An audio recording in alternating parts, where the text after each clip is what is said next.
Good morning students. आज की class में हम जो संप्रेषण उपकरण है उनकी भूमिका को समझेंगे कि संप्रेषण उपकरण क्या है और इनकी भूमिका क्या है, इनके रोल्स क्या है। आज जो तकनीकी के समय है, टेक्नोलॉजी का जो टाइमिंग है, उसमें जो उपकरण है, जो टेक्नोलॉजी के अनुसार जो जिनके आविष्कार हुए उनका एक अपना ही रोल है और कहीं ना कहीं इन उपकरणों जो शिक्षण की प्रक्रिया है उसको आसानी से पूर्ण किया जा रहा है। आइए हम इसको समझते हैं। हमारा टॉपिक है कि जो संप्रेषण उपकरण है उसकी क्या भूमिका है। तो संप्रेषण उपकरण में सबसे पहला है कंप्यूटर।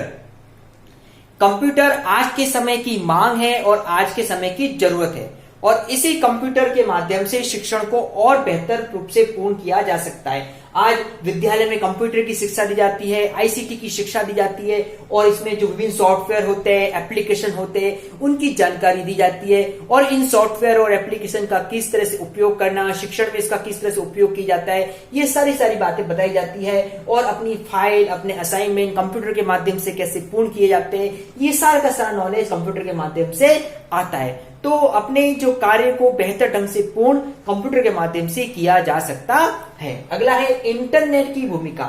जब कंप्यूटर की बात आ रही है तो कंप्यूटर से इंटरनेट जुड़ा हुआ है। तो आज इंटरनेट ने पूरे विश्व को एक साथ जोड़ रखा है। तो इसी इंटरनेट के माध्यम से देश विदेश की जो ज्ञानवर्धक बातें हैं, जो नॉलेज है, उसको आसानी से और बेहतर रूप से प्राप्त किया जा सकता है। इंटरनेट के माध्यम से हम देश के विभिन्न कोनों या विदेश में किसी भी कोने से जुड़कर विभिन्न ज्ञान को आसानी से प्राप्त कर सकते हैं। गूगल का यूज करके, यूट्यूब का यूज करके हम विभिन्न जो एजुकेशनल जो नॉलेज है उसको आसानी से इंटरनेट के माध्यम से प्राप्त कर सकते हैं।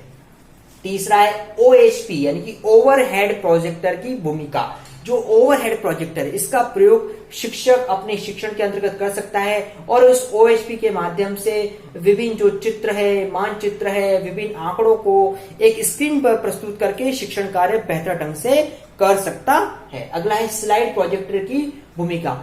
शिक्षक अपने शिक्षण कार्य करने से पूर्व अपने स्लाइडें बनाकर उस स्लाइड को एक स्क्रीन के माध्यम से, कंप्यूटर के माध्यम से, किसी भी माध्यम से, मतलब स्क्रीन या तो कंप्यूटर हो या एक स्क्रीन के माध्यम से बच्चों के सामने प्रस्तुत करके उसको बेहतर रूप से प्रस्तुत कर सकता है और अपने स्लाइड के माध्यम से अपने शिक्षण को अच्छे से पूर्ण कर सकता है। स्लाइड को एक्सप्लेन करना, स्लाइड के प्रेजेंटेशन एक शिक्षण की अधिगम प्रक्रिया को प्रभावी और रुचिपूर्ण बनाता है और आकर्षक बनाता है। बच्चे उसको देख कर, सीख कर अपने जो शिक्षण की प्रक्रिया को आसानी से पूर्ण कर सकते हैं। तो स्लाइड प्रोजेक्टर आज के समय की मांग है और इसके माध्यम से एक अध्यापक अपने शिक्षण को बेहतर रूप से पूर्ण कर सकता है। अगला है फिल्म स्ट्रिप की भूमिका।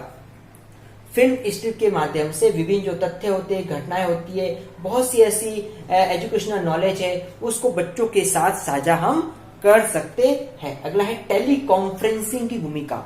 वर्तमान समय में टेली कॉन्फ्रेंसिंग की भूमिका भी महत्वपूर्ण है। इसके माध्यम से, टेली कॉन्फ्रेंसिंग के माध्यम से जो एक स्थान से दूसरे स्थान से जुड़कर हम विशेषज्ञों से काफी जो हद तक शिक्षावर्धन बातों को जान सकते हैं। अगला है चार्ट एवं मानचित्रों की भूमिका।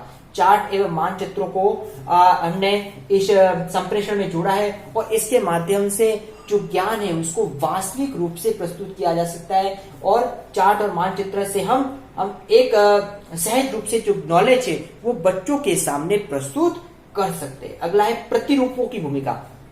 प्रतिरूप, रोल मॉडल। हमने कक्षा कक्ष शिक्षण के अंतर्गत रोल मॉडल के बारे में जाना था और आपको मैंने असाइनमेंट भी दिया था। रोल मॉडल हमारे जीवन के लिए एक तरह से एक मार्ग प्रशस्त का कार्य करता है। हमको जीवन में किस तरह से आगे बढ़ना है हम उस रोल मॉडल के माध्यम से सीख सकते हैं। रोल मॉडल हमारे लिए एक तरह से अच्छी भूमिका निभाते हैं। हम रोल मॉडल को देखकर हम उनकी अच्छी बातों को सीखकर उन्होंने किस तरह से जीवन में संघर्ष कर अपने जीवन को एक सफल बनाया है, इस बात को जान सकते हैं। तो हम कक्षा कक्ष में रोल मॉडल जो होते हैं, चाहे जैसे कि स्वामी विवेकानंद है या फिर अब्दुल कलाम आ जाते, इस तरह के रोल मॉडलों को कक्षा कक्ष में प्रस्तुत कर सकते हैं और बच्चों के साथ साझा करके उनकी जीवनी, उनकी जो शिक्षा की भूमिका है, इन सब बातों से अवगत कराकर हम शिक्षण को बेहतर रूप से पूर्ण कर सकते हैं। इसलिए रोल मॉडल हमारे जीवन में बहुत ही उपयोगी है। हम हमारे जीवन में किसी न किसी व्यक्ति को रोल मॉडल बनाकर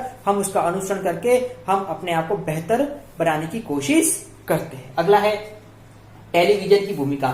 टेलीविजन में दूरदर्शन समय की मांग के अनुसार इसका आविष्कार हुआ और दूरदर्शन के माध्यम से चाहे वो बहुत सी आकाशवाणी है और वर्तमान समय में जो भी एजुकेशनल नॉलेज है बहुत ही प्रदान की जा रही है। अगर साइंटिफिक की बात करें तो नेशनल ज्योग्राफी जैसे बहुत से चैनल हैं जिसके माध्यम से साइंटिफिक जो नॉलेज है हमको प्राप्त होती है। हिस्टोरिकल नॉलेज भी टेलीविजन के माध्यम से प्राप्त होती है।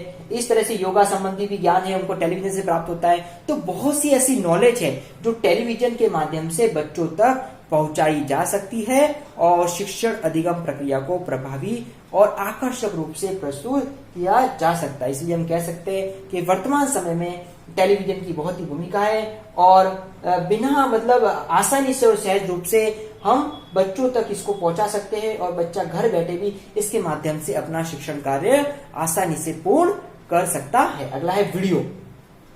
वीडियो के माध्यम से हम किसी विशेषज्ञ, किसी विद्वान की वीडियो को या उसकी जो भी क्लिप है उसको बच्चों तक सहज रूप से प्रस्तुत कर सकते हैं। वीडियो के माध्यम से कक्षा कक्ष के शिक्षण को भी अगर बेहतर ढंग से पूर्ण करना हो तो कक्षा कक्ष में एक शिक्षक अपने वीडियो को एक बार रिकॉर्ड करके बच्चों के साथ आगे भी साझा कर सकता है। कोई विशेषज्ञ को बुलाकर उसकी बात को रिकॉर्ड करके भी आने वाले समय पर उसको वापस से दूसरे बच्चों के साथ साझा कर सकता है। तो वीडियो एक अच्छा माध्यम है और आज के समय में मोबाइल के माध्यम से वीडियो लेकर हम हमारे शिक्षण को आसानी से पूर्ण करवा सकते हैं। इसको एक सहज रूप से रिकॉर्ड कर सकते हैं और समय और परिस्थिति के हिसाब से इसको बच्चों के साथ साझा कर सकते हैं। तो ये है हमारे संप्रेषण उपकरण के इन संप्रेषण उपकरणों को कक्षा कक्ष में किस तरह से प्रयोग किया जा सकता है और इनकी भूमिका क्या है, चाहे वो कंप्यूटर की भूमिका हो, चाहे वो इंटरनेट की भूमिका हो,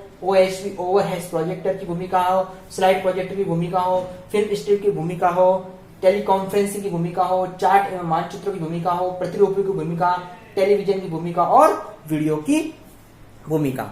तो ये जो संप्रेषण उपकरण है इनकी अपने अलग एक भूमिका है।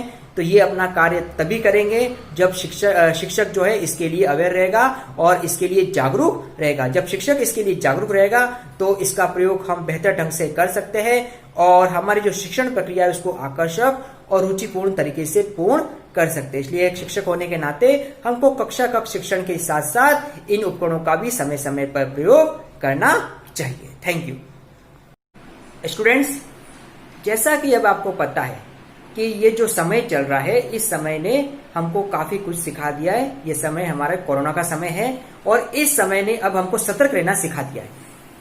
आप भावी शिक्षक हो और शिक्षक होने के नाते अब आपको समझना होगा कि अब आपको स्वयं अपने परिवार और आसपास के परिवेश को जागरूक करना है। परिस्थितियों के हिसाब से अब आपको चलना है और इस परिस्थितियों के साथ चलकर ही आप स्वयं को और अपने परिवार और अपने देश के लिए अपना एक अहम योगदान दे सकते हो। जैसे कि अब आपको 20 सेकंड तक नियमित रूप से साबुन से अपना हाथ धोते रहना है, अपने हाथों को सैनिटाइज करना है, बाहर जो भीड़ भाड़ वाली जगह है उस पर जाने से बचना है और जब भी जाओ तो अपने मुंह पर मास्क रखना है और जरूरत हो तो हमको ज्यादा घर से बाहर नहीं निकलना है।